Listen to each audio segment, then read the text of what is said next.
একদমই তোমাকে এদিকে সন্দেশখালী ইস্যুতে কিন্তু সিবিআই এখন অনেকটাই সতর্ক। তারা তদন্তের সুবিধার জন্য মূলত মহিলা এবং বাঙালি অফিসারের দিক থেকে জোর দেওয়া হচ্ছে, যে কারণে দিল্লি থেকে তালিকাও চেয়ে পাঠানো হয়েছে। কিন্তু এই বাঙালি ও মহিলা অফিসারের জোর কেন? কোন কোন জায়গাগুলো সব থেকে বেশি সুবিধা হবে?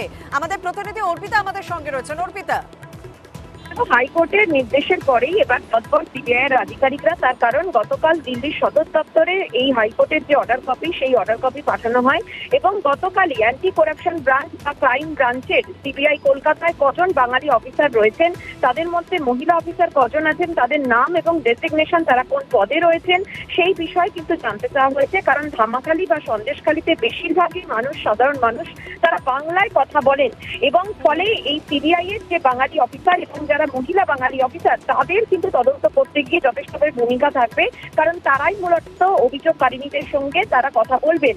সন্দেশখালীতে এখনো পর্যন্ত যে তদন্ত হয়েছে, সেখানে আগামী দিনে সিবিআই ক্যাম্প সন্দেশখালী বা ধামাখালীতে ক্যাম্প করবে নাকি নিজাম থেকেই তারা অপারেট করবে, সেই বিষয়ে কলকাতা সিবিআই অফিসারদের থেকে পরামর্শ চেয়েছে দিল্লির সদর দপ্তর।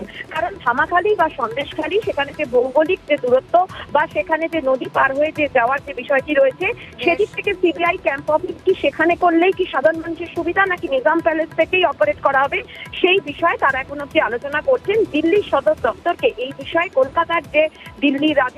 কলকাতার যে সিবিআই আধিকারিকরা আছে, তারা গোটা বিষয়টা জানাবেন। শর্মিষ্ঠা, বেশ ধন্যবাদ অর্পিতা।